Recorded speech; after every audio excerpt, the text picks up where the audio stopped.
シニアの方のその姿勢を、長年見てきまして、やっぱりその手首に一つ解決の糸口があるなというふうに、ここ近年感じ続けています。でそれを改めるには、姿勢を正していくにはこの情がとても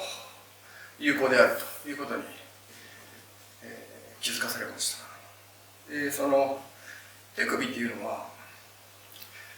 私が言ってることで、その負の連鎖と関節の負の連鎖ね、正の連鎖と負の連鎖としますと、負の連鎖っていうのは、その手首がこういうふうになります。肘が張って、それで肩甲骨が開いて、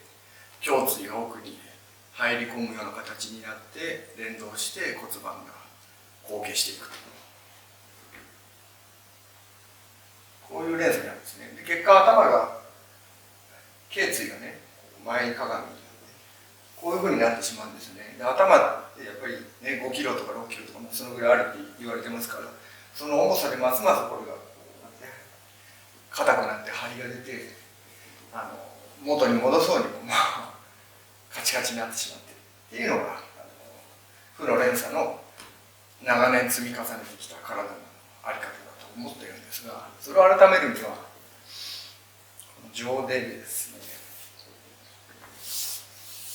ついてですね戻す時のこの手の動きがいいんですね。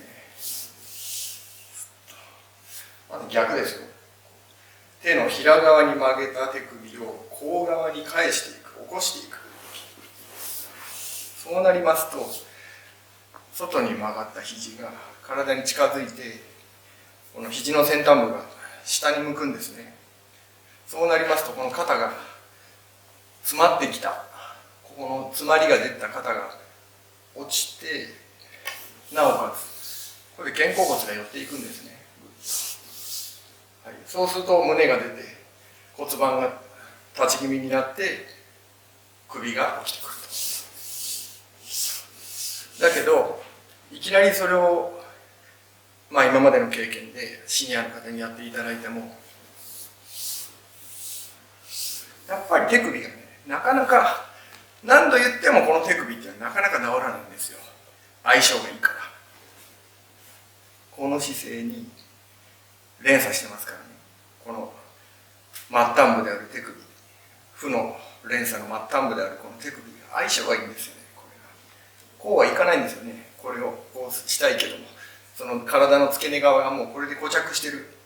張りが来てる、硬くなってますから、なかなかこうはさせない。ですからそれを改めるには、その末端部に行くには、末端部といいますか、その付け根側に行くには、その末端部の手首から徐々に動かしていかないといけない。どうしてもこうなりますからね。これを少しずつもう無意識によるところでしょうね。体の無意識が相性のいい動きを選ぶ。こうね。だけど今はこれが自分にとって自然な動き、相性として。だけどこれを返していくようにしていくと、だんだんと肘が下に落ちて、気がつけば首がこうなってた人がスッと起きてくる。それはそうですね。実際に頭がこう下がってずっとやられてた方が稽古を重ねて少しずつこう稽古をやってる時はですよ、稽古をやってる時は起きてきたんですよね。なかなかこれでいかなかったのが何ヶ月か重ねるうちにスッと起きてきたんですね。それはちょっと感動的な瞬間ではあったんですけども、それを左右ね、ここでやっていく。もう一つ大事なことは、これは手首と肩、胸、首、骨盤、その連動によるここのね固着したずっと張ってたところをほぐしていく動きなんですが、今度は膝ですね。これもまたシニアの方、あとは女性の方かな、膝を痛める人が結構いましてですね、それをずっとこう観察していますと、やはりね、そのちょっと腰を落としたり、ずっと腰を落とした姿勢の時に、特に後ろ側の足が内側に入るんですよね。こう見てますとね、これが後ろの足が、ここに自分の体重がかかりますから、それが蓄積されて膝を痛めるということになりますので、特に女性がなぜ多いかというのは、やっぱりスカートとかそういう身につけてるものの癖だと、習慣だと思うんですよね。でそれを落とすには開かないといけない。つま先を開けば、この膝から下の角度というのが、今腰を落とした時にこうなってますよね。ここに負担がきます。これを開くことでまっすぐに立ってくる。こう立ってる。これまっすぐ立ってくる。そうすると自分の自重、体重が膝にかかりすぎることなく、下に足の方に、足の裏の方に流れていくというか、自重がそこまで通っていくんですが、これは通りが悪いもんですから全部膝に来るんですよね。でそれも同じように、この上の動きでですね、引くときに開いたり、つくときに閉じて、引くときに開く。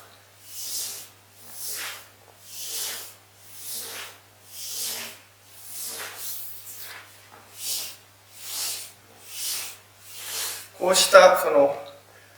後ろ半身の関節の連動、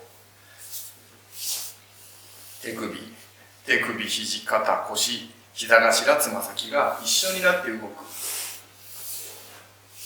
これは情があるからその流れが最適にできるんですけども、これが何もないとバラバラで、うまく関節の連動、連鎖というものを感じずに、なんとなくこういう感じでばらけた動きだとあまり効果がないような気がします。ですからこの情が一本あることで自分で判断しやすいんですよね。できてるかできてないかの一致感覚っていうのが。でさらにもうちょっと足腰の筋力もつけたい方には、この一往復の動きね、続いて戻すまでの動きの間に一歩足をすり足で進めていくんですね。それを一突き一足と言ってますが、ここで出て引いた、もう一歩いきますよ。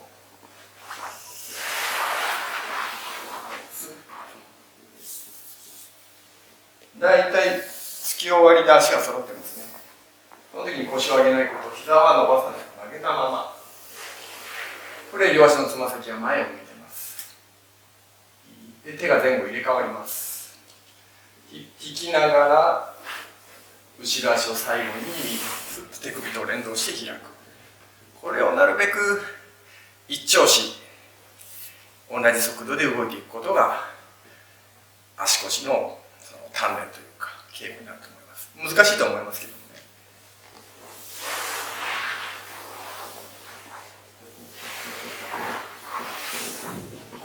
左右の右と左左右の重心配分を一調子で動いていくことで、自動的にそこを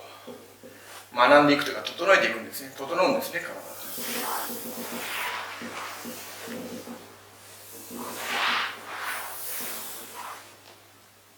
はい。ですので、そのシンプルな動きを突き詰めていくと、非常に掘り下げた体の使い方になっていきますので、姿勢のこと、それから膝のこと、自分でどうやって改善したらいいのかと、お医者さんに任せずに自分でどうやって改善して予防していく、さらにそれを、使える体にするには、私はこれをお勧めしております。